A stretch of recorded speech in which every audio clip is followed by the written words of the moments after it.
A live event? Okay. Your event is starting.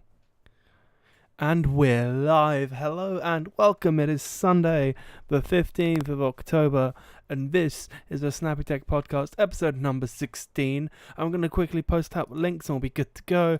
There's the Facebook, there's the Twitter. I need to do the Snapchat. It's been a busy week. I'll explain in a second. Hang on. Oh, no, I accidentally... No, come back. What have I done? No. Hang on. Wait for it. I lost the link. What have I done? Hang on. That was silly of me. I done goofed. Hang on a second. Wow, that was silly of me. It was going so well.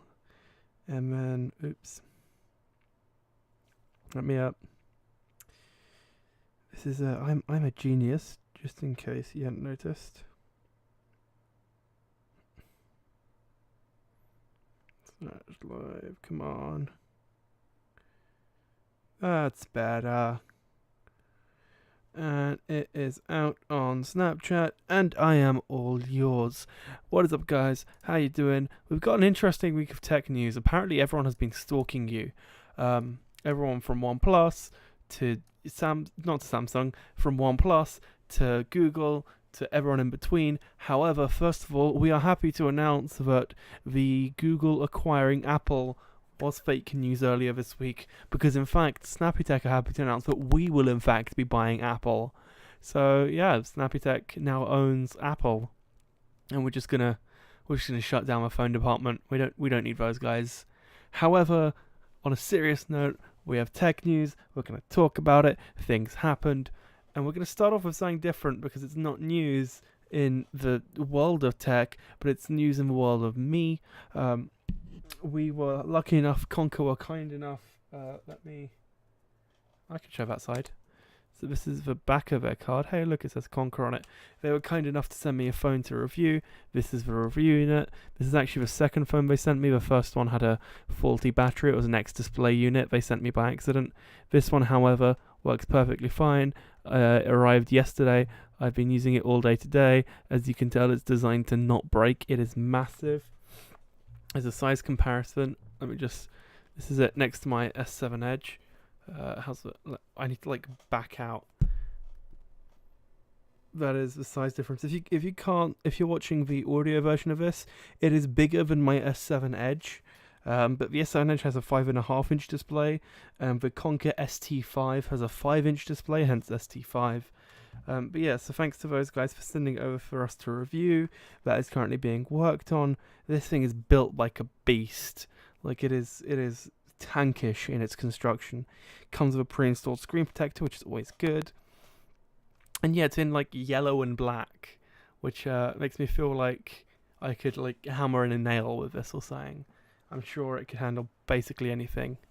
But yeah, there's a full review coming up on this soon. Probably going to take a couple of weeks. And after that, we have a really fun video planned with this. That isn't just a generic review. It's going to be a strength test.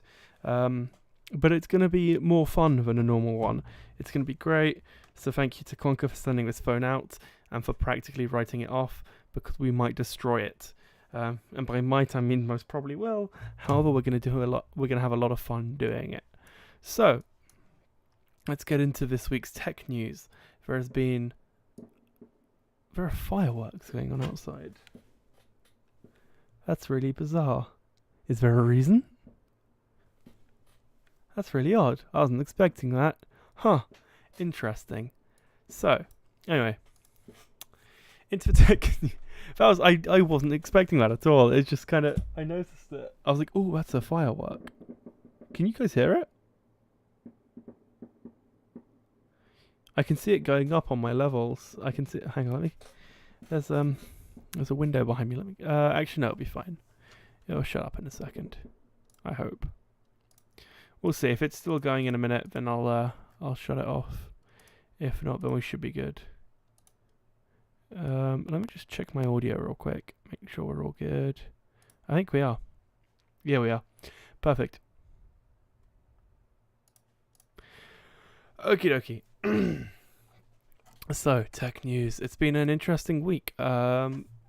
let's start with one of the more peculiar news stories, that's for sure, which is that Israel hacked into Kaspersky. Kaspersky being a popular antivirus software. So it was hacked into by the Israeli intelligence community. It was then hacked into by the Russian intelligence community, and Israel just sat back and watched. They literally just watched Russia use Kaspersky as like a database to find intelligence, and then, after a little bit, told the US intelligence, the NSA in this case, they went, "Hey guys, by the way, you might not want to use Kaspersky in your stuff." So it's an antivirus, and basically what it does is, as part of being an antivirus, it will scan everything, and as part of scanning it, it needs the file name, and so it means if you know what you're looking for, and in the case of the NSA, they had their work computers which had Kaspersky on them. If you knew the name of a American project, for example, I don't know, like Project Indigo or something, I don't know, and that happened to be their nuclear tests, I don't know, then you could type in Project Indigo into the Kaspersky backdoor, and then it would bring up all the files, and it was the ultimate backdoor. It was full on, a little bit scary. They had, I just find it amusing that Israel is one of the countries with the most, what's what I'm looking for? Most advanced, I think it's safe to say, cyber team, right? They are one of the best when it comes to cybersecurity, and I just love how they hacked into Kaspersky before Russia got a chance to, and then just sat back and watched. Like, they were in there for a while, and people barely, and the Kaspersky themselves didn't actually notice until way too far into it. And then, at that point, they went, "Oh, by the way, Russia have been doing this thing. We know we're here, but we've just been looking around. We've just been a bit nosy." They've been done goofing. Yeah, hang on a second. I've just realised the image is displaying wrong. Oh no. That's an issue. I'll be fine. Or will it? Let's get this fixed.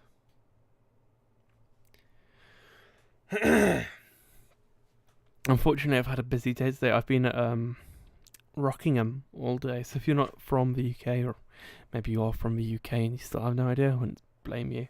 Rockingham is a race circuit that was built for. Oh wait, did I click the wrong one? I did. I see. That was my bad. I was saying, yeah. So Rockingham was a racetrack that was built very much to suit NASCAR. Basically, it's a massive oval with a bit in the middle if you want to run anything apart from NASCAR.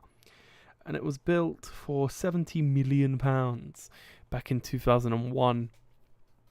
The only issue being, no one ever turned up. So it has 61,000 seats. Very few people ever actually go there. It costs a lot of money. They've gone bust like 5 times, something like that. However, you can occasionally go and it's cheap to drive around. So we were there today. It's a 2-hour drive from our house. So I've been up since about 6:30 this morning.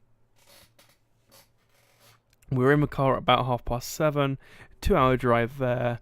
We then did 4 track sessions whilst there. And then it was another 2-hour drive back. I only got home like 40 minutes ago. It has been a crazy day.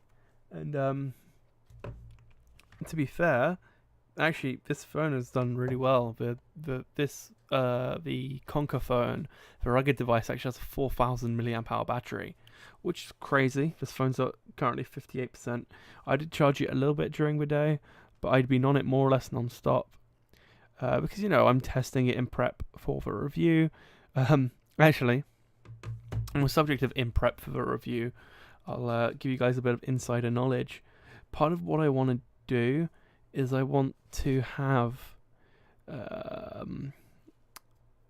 I want to have some jokes in the review that won't make sense unless I play a bit of Candy Crush, and it just slightly saddens me that I have to play Candy Crush because I want to do a joke where I talk about the gaming capabilities of this device, and I'm like, you can play Candy Crush and Candy Crush Jelly and Candy Crush Soda, and it runs all three perfectly. I think those are the actual ones. Hey, I actually know my Candy Crush games. Go me. But it's the actual. Oh my god. But yeah, well. So I've been playing a bit of Candy Crush because I don't want to be on like the first level. Yeah, you know, like when I'm getting the B-roll, I don't want to be that guy who's just on the who like clearly just loaded it up. Paul points out, actually, this is a good time for me to plug. Thanks, Paul, for the reminder to plug my Snapchat. Go add me on Snapchat. There's a link in the description. snpy.tech/Snapchat.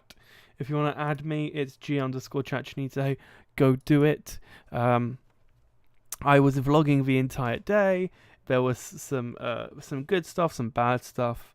Mostly good stuff. It was a lot of fun. It was let me pull it up here. So we got you know, this is let me oh hang on. There it is. Oh, Rockingham, blah blah blah, things, excitement, cars. It is, you can tell. Oh, hang on, I think I've gone too far. Let's go. Am I going the right way? I'm not sure I am. Wait for it. There we are. So if you look at the stands, oh, two of me in one picture, you can tell this is full NASCAR. It's yeah. But it was a lot of fun. We had a bunch of sessions. If you want to see like 3 minutes worth of us driving around a racetrack in very shaky camera footage that's put on Snapchat, go add me on there. I then had to get a Starbucks, and I feel so basic. I've still not gotten over it. You know what? If you are watching the video version, here is the snap code. Oh, hang on. Let's stick this in focus. Dun dun dun. Can we make this happen? Let's see. Controller. Oof. Man. Oh, look at that. I think that's worked. I can't quite tell. We'll see. If not, there's a link in the description. Go do that. Let's fix that. Oh god, what is the colour of it? Oh no. Hang on, let's... Oh, what has it done? The white balance has just died on me. It's gotten confused. Wait for it. Oh, that's better. I actually look alive. That was an interesting bit of white balance there. Should I be admitting to knowing my Candy Crush? No, I shouldn't. That is yeah. I've only actually been playing one of them so far because, you know, I played like the first like 4 levels or something. But yeah, I'm going to get to like level 15-ish, I reckon, on each one, and then that joke will work. Yes, I am a nerd. Thank you for that reminder, Elizabeth, just in case I needed it. And yes, Paul, thank you for validating her, because that's just what we needed. Thanks to all of you. Yeah, look alive. I don't feel alive. I'm dead on the inside. But as long as I look alive, that's fine. Oh god, it's done it again. What is wrong with this thing? Hang on, wait, let me... Oopsies. That was embarrassing. Let me, hang on. You know what? It's good enough. I don't care. I look less pale than I should. Or I should say, I look more pale than I should. But I will live. Right, so. Kaspersky is covered. Yeah, it's just interesting in the sense that, you know, we've got hackers hacking into other hackers hacking into the US, and the US had no idea what was going on. Something I do want to talk about actually, because this is a story that has developed quite recently. There was a tweet about it I saw just as I was about to go live. Let me go grab the tweet real quick as well. Let me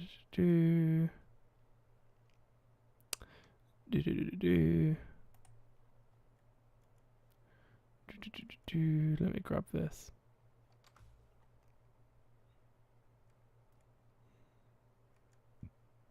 Why is this so... Oh, here it is.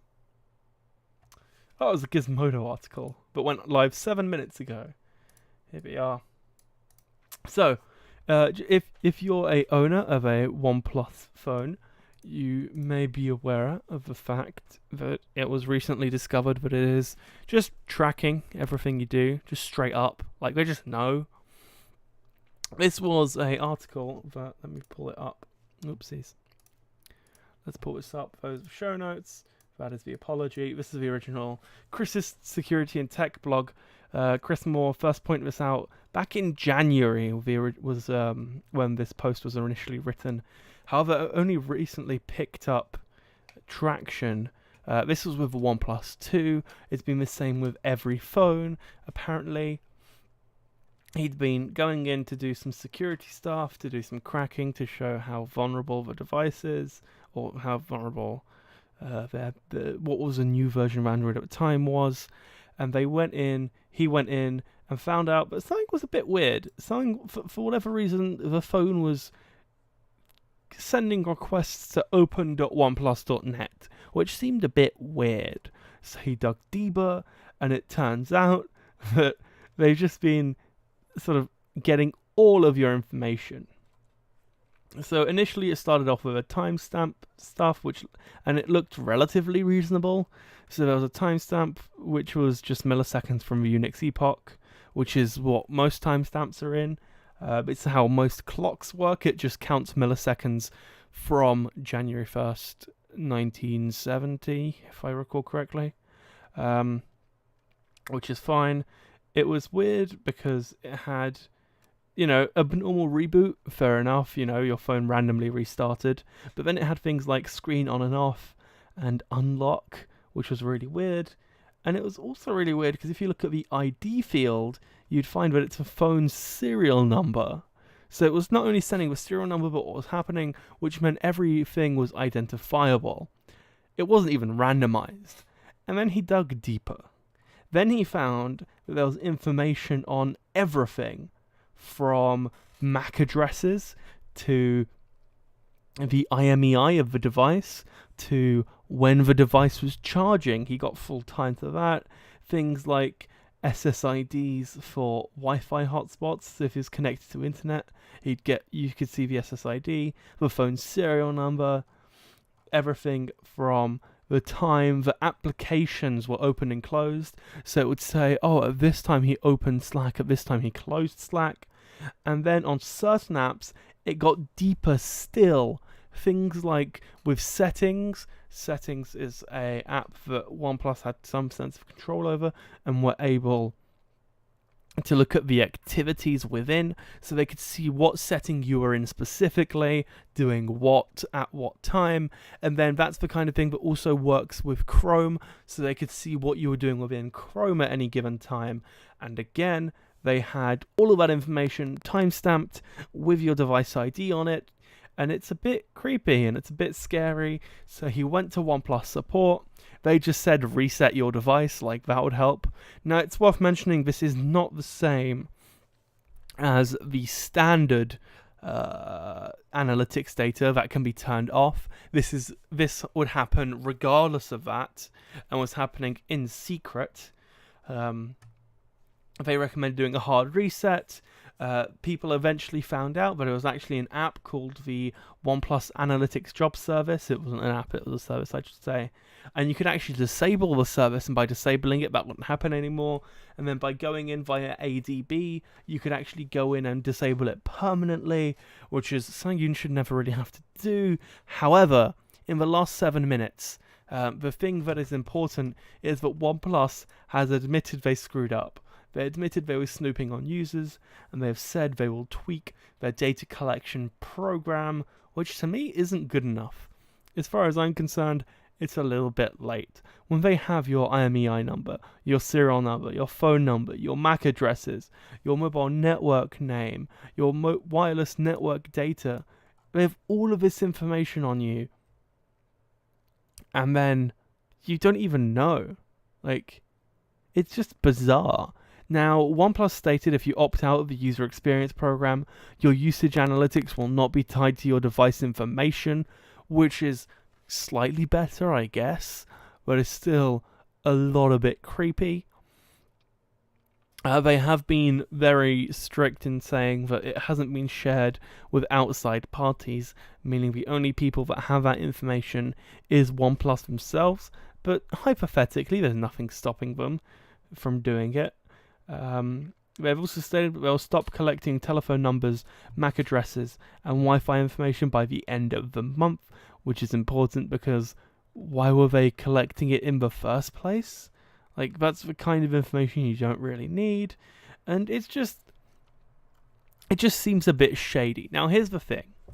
This isn't something that I found shocking, right? It was the kind of thing that I expected to some extent. Hang on. Oh, I'll come back to. Hang on. There was a comment. I'll come back to that in a second, Paul. It was something I expected to some extent.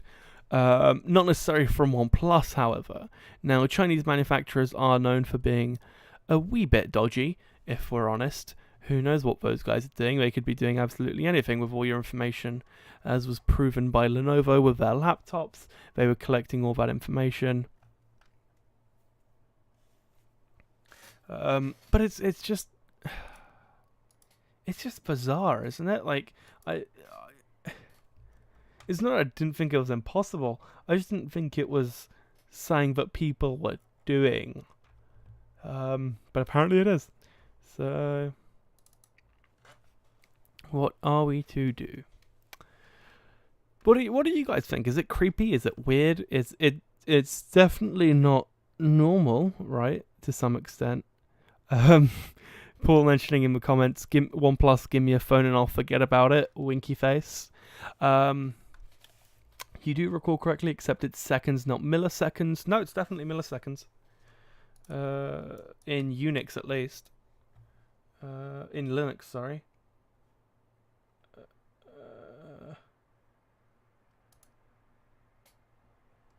I think it depends on the... let me check.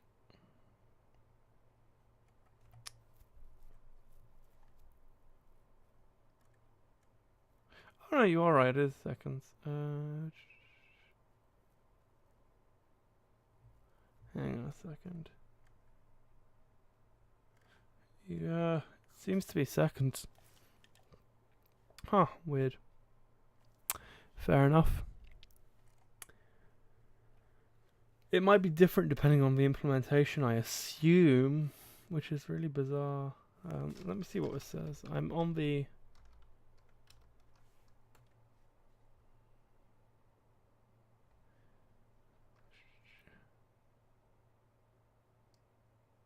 So it is possible. So some do use milliseconds.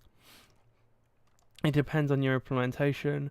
So on Android, in terms of Oxygen OS, they were using milliseconds.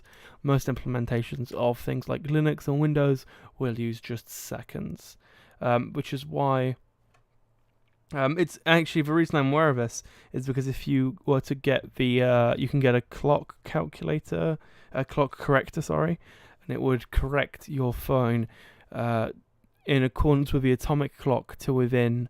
If your device is rooted, it was within the millisecond, I believe. So it is milliseconds for mobile phones, at least. It might be different depending on the device, but I know that for mobile phones, for example, it is milliseconds. Because if it's rooted, it can do it to the millisecond, and if it's not rooted, then it can do it to the half second. Because it would it needed root access to set the time any further than 1 second, I believe.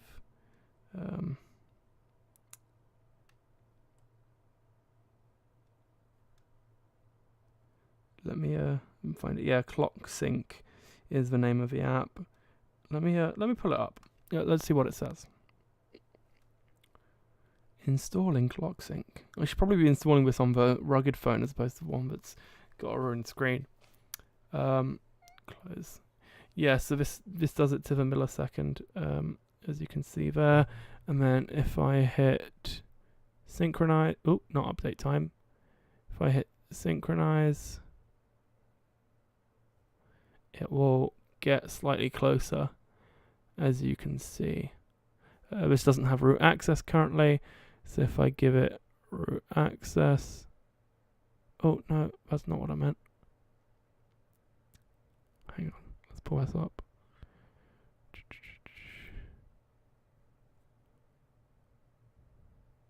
Oh no, I accidentally denied it. Oh, why is everything live so difficult?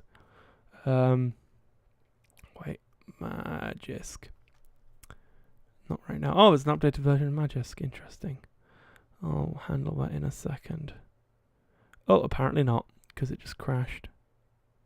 Okay, I'll handle it later.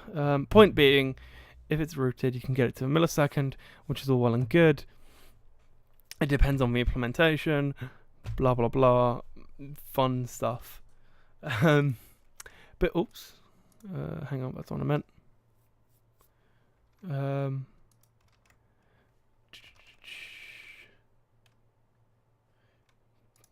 Let's see here.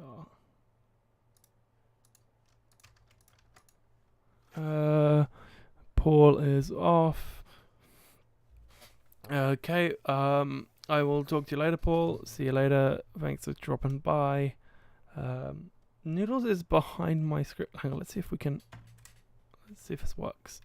So if I do this, and then Noodles is like, look, my cat is hiding behind. You might be able to, yeah, you might want to. This is a really visual episode. You might want to watch a video for this. My cat is currently behind my screen, which is really bizarre. Let's set this light back up. Ooh, that's better. That is really odd. I'm not sure what he's just back there. Thanks, Noodles, for being supportive, I guess.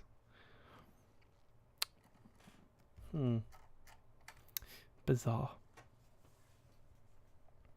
Yeah, the crazy thing is there seems to be no way of disabling this without... disabling this permanently, I should say, without rooting the phone. You'd otherwise need something like a VPN enabled that blocks access. Let me just drop this webcam a bit. You need a VPN that blocks access to open.oneplus.net so that it can't communicate. It's really bizarre. As TechCrunch noted, the opt-out provision doesn't actually appear to stop the data collection, but simply removes tags linking the data to a specific device, which means it's kind of bizarre for OnePlus, because regardless of what they do, they're still collecting your... Regardless of what you do, I should say, they're still collecting your data. They still know everything about you, and it's a little bit creepy. And by a little bit, I mean a lot of it. I'm going to fix this color temperature because it's creeping me out again, because it's making me look super pale. Like not even regular pale, just like so pale it's unreal. That's better. Oh, look at me, I've got a bit of color on my face. Isn't that better? Oh, that is... Wait, hang on, let me. Oh, that is so much better. I've got at least a little bit of color on my face. Let's put that back. That's better. Now I look like a normal human being. Cool. This is a really visual heavy episode. So if you are listening to this on your drive to work or your train journey or whatever, I highly recommend going over to YouTube and watching the video version. It's not usually this visual heavy. It's just been one of those episodes, I guess, with a lot going on visually. So, from one thing tracking you to another thing tracking you, but maybe more accidentally than the first one, Google has had to disable a feature on all of their home minis because they were accidentally stalking people. So first of all, I want to thank Artem from Android Police for being the person pointing this out, the person who realized. He noticed that his review unit of a Google Home Mini seemed to be recording 24/7. So it is worth noting that this issue was supposedly exclusive to pre-production units.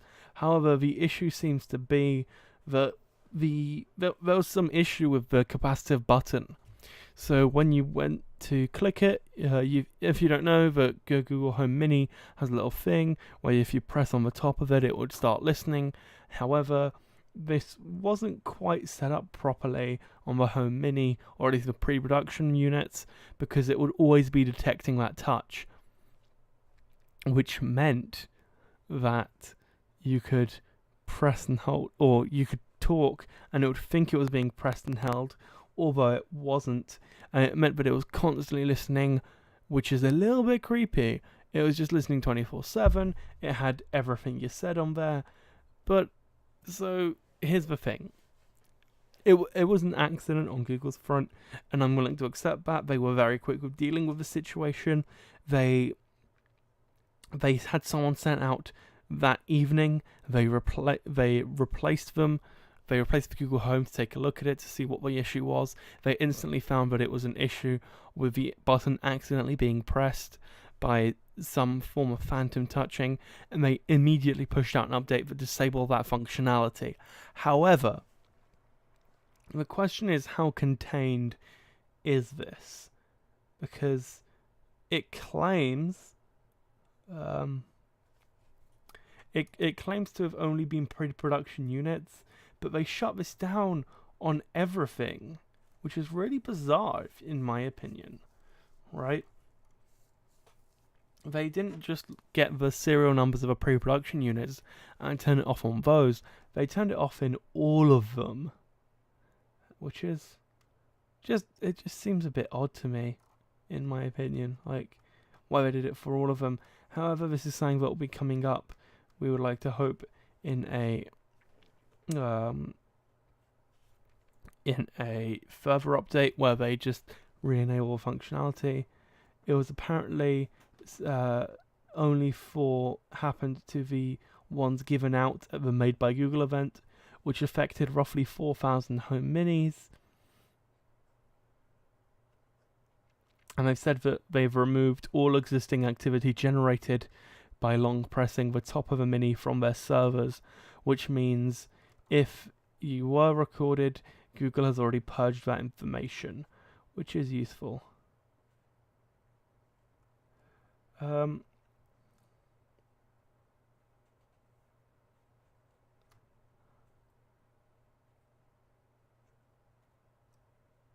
Interestingly, it states here that Google has decided to permanently remove all top touch functionality. With Google sending a statement, we take user privacy and product quality concerns very seriously. Although we only received a few reports of this issue, we want people to have complete peace of mind while using Google Home Mini. We have made the decision to permanently remove all top touch functionality on the Google Home Mini. As before, the best way to control and activate Google Home Mini is through voice by saying "OK Google" or "Hey Google," which is already how most people engage with our home products. You can still adjust the volume by using the touch control on the side of a device. That's really bizarre. That is really odd. It's not just for long press to activate Google Assistant that's being permanently turned off, but also single tap functionality, so play, pause, stopping alarms, and the support page has already been updated. Let's take a look at that. Let's pull up the support page. This is a massive, this is a super quick turnaround. That is crazy. So this is two very different approaches, right? Oneplus have gone, oh yeah, we kind of shouldn't be doing that. Whereas Google realized that they were doing this thing by accident, immediately got rid of all the data that they said was an accident to assure customers that they weren't being spied on purpose. And then they went, actually, we can't guarantee that it won't be an issue going forward, which is the bit that confuses me. This is apparently limited to those 4,000. Apparently it wasn't. If they're disabling this permanently, surely it can't have been. So yeah, it's a bit odd. It's a bit unexpected. It's definitely weird. I wasn't expecting that to end that way with a permanent shutdown, but apparently it has. So there you are. If you were worried about your Google Home Mini listening in on you as you speak to it, it won't be. Not accidentally, at least. It will only be listening in on you on purpose. If you want to know what Google has on you, by the way, I highly recommend you go to google.com/myactivity. I think it is. Let's find out. It is google.com/myactivity. There you will find everything they have on you, from Google searches to when you opened apps, to how long you opened apps for. It is a scary amount of information. It is worth noting that you can. What was I going to say? You can decide if you want them to stop saving this information. You can also delete all activity, and then you get everything from location history to device information to past. They're the list of your past Google searches, which is a little bit creepy. Actually, that one kind of rubs me the wrong way. And then they have everything from your, where is it? Voice and audio activity. Here it is. And the crazy thing is, now when you pull this up, if you do this, and then if I think there's nothing here. That's weird. See, as you can see, and then you can actually get it to play. So you guys won't hear this, but I can hear. So these are from my Google Assistant, so I can hear what the Google Assistant heard. It's got a lot of static, actually. This all has. The right ear is all static, which is really bizarre. But yeah, you can see everything you ever did, and it's a little bit weird. I can tell I love how you can tell some of these are like just really random. Like, where'd it go? Here comes that boy. Like, just really random stuff that was said to our Google Assistant. But hey, it's a thing that happened, and now we're here. And again, if you want to check what you have, go to google.com/myactivity as one word.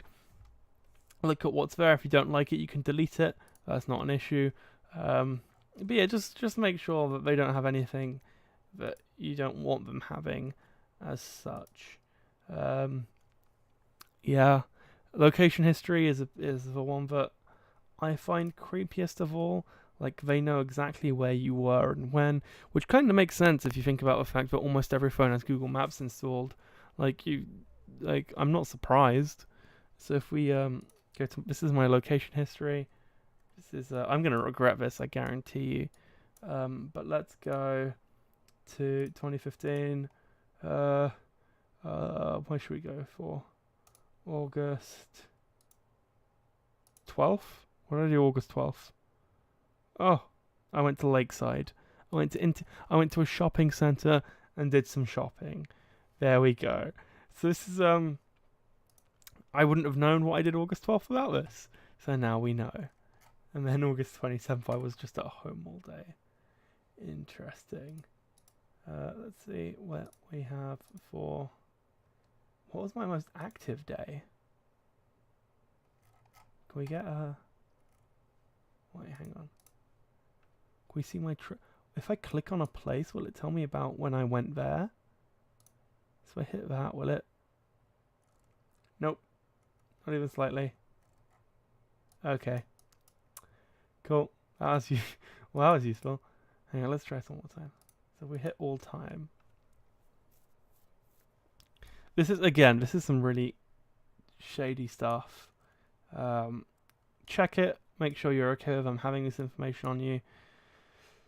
If you're not okay with it, I guess you're stuck.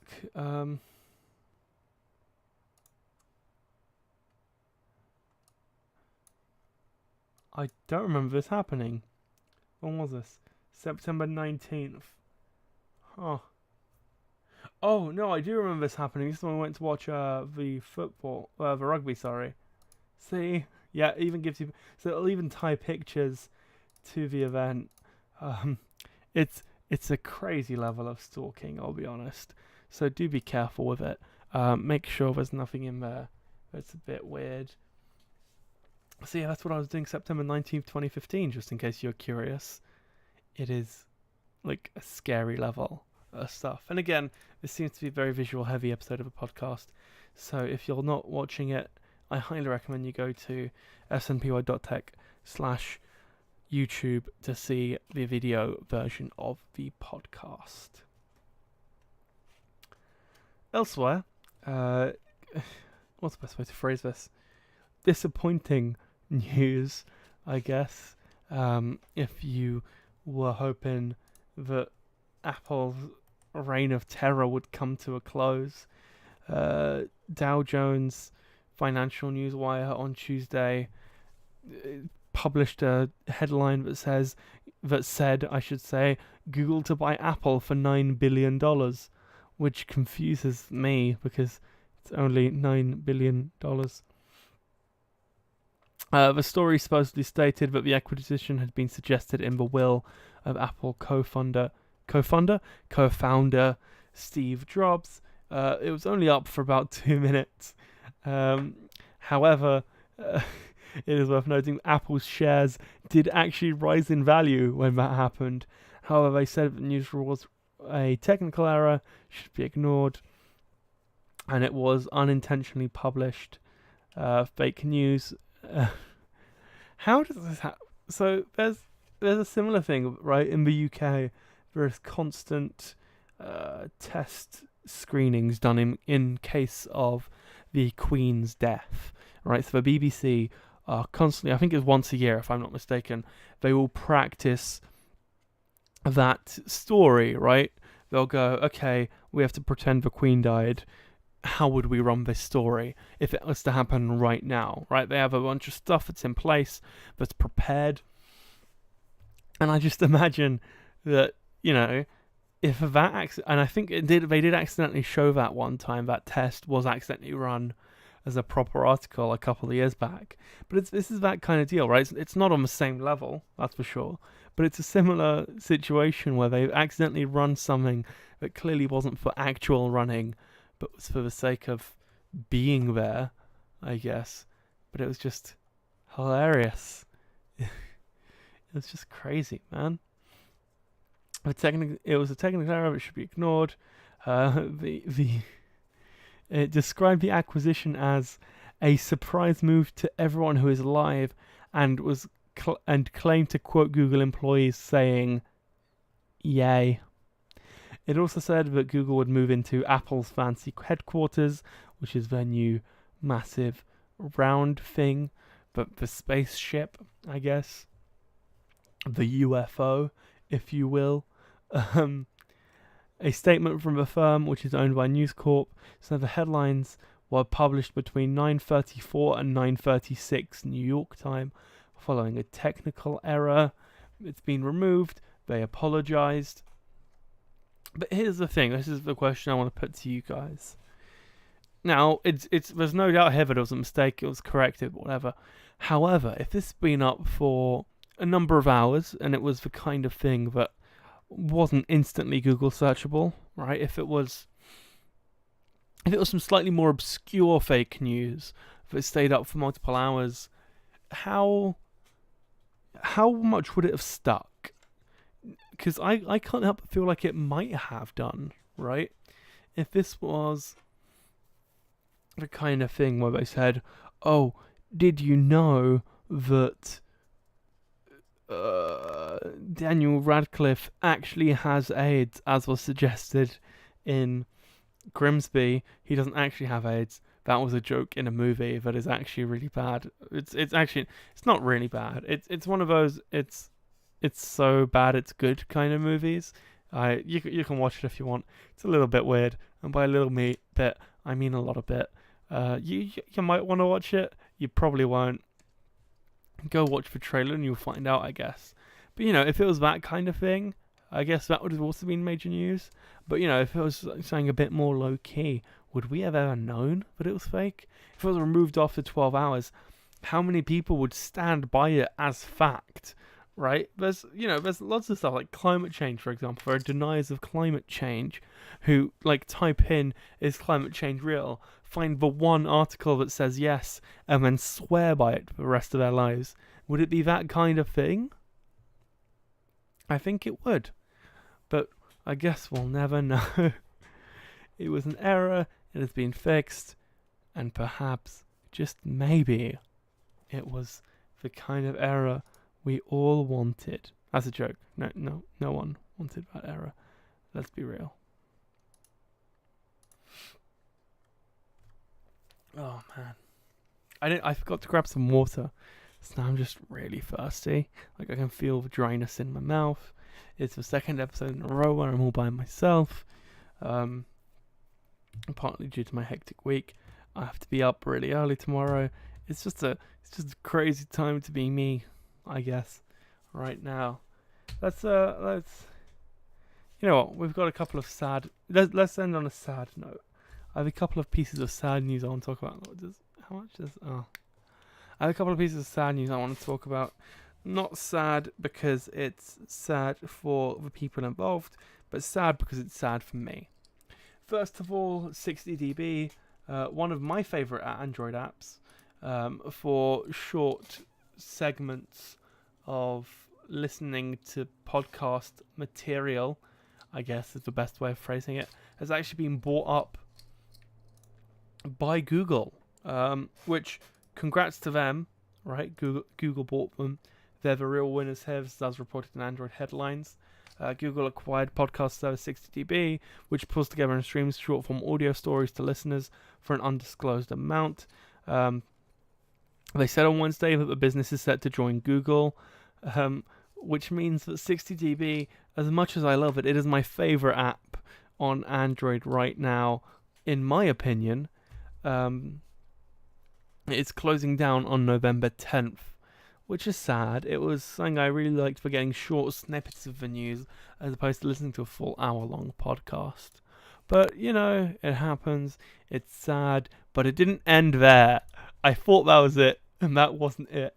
I then got an email the next day, right? Let me pull it up.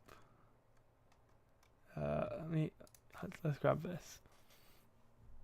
So the very next day I got this email. Right, so imagine this situation. You're saddened, but you're also kind of happy because your favorite team are doing quite well for themselves, right? Your favorite set of developers who've made an app that you really like has done a good thing, and they're all well and good.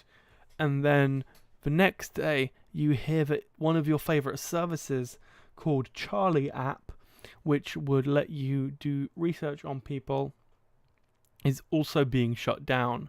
Yep, this is the email I got on Wednesday, shutting down Charlie app. I got the email from Aaron, who is the founder, Aaron Frazen, the CEO and founder of Charlie. Got an email stating that they would like to thank people for their support. Over 150,000 people tried Charlie app and prepped for over 50 million meetings. Now, how it would work is you would type in someone's name and email address, and it would scour the internet for things about their company as well as them personally, things that you could relate on, things that you could talk about, things that you could congratulate them about.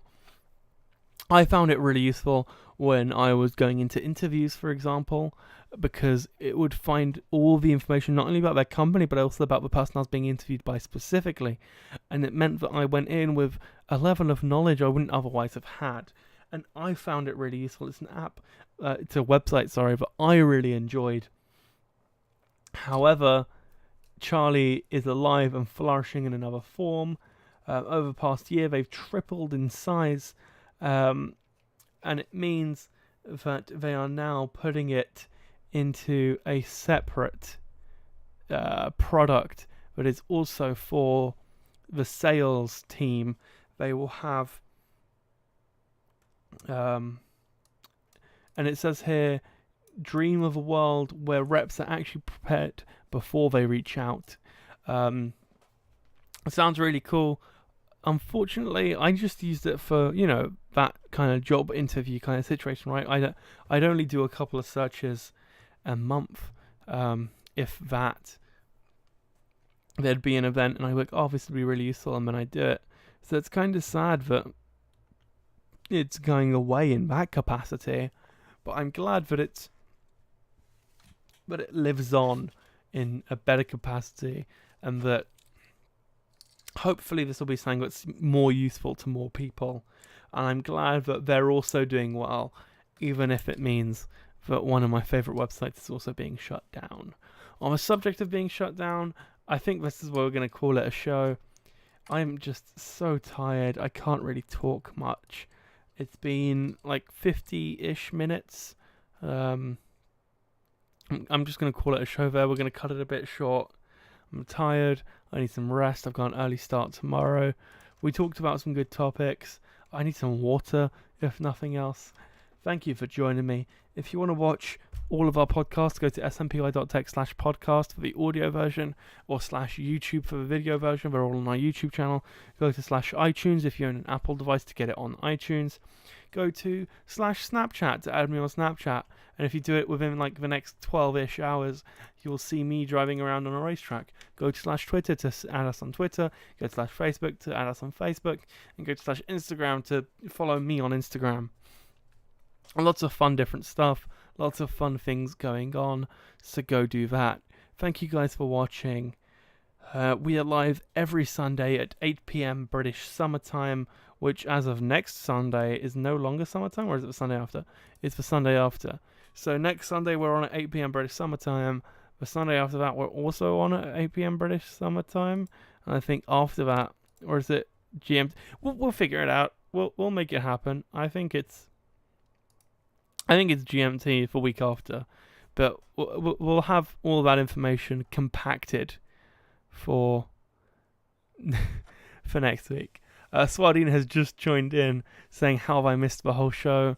Well, we start at 8 and it's now 9, so you have, however, luckily you can rewind it, you can watch it whenever you want, so make sure to go back to the start, watch the show, or listen, depending on what you're doing. And if you have any comments, leave them in the comments and I will most likely reply. Thank you for joining us. We will see you next week, 8 p.m. live, hopefully with a guest. I've just been so busy these last few weeks, I haven't been able to wrangle people as such, unfortunately. However, we will see you next Sunday. Bye.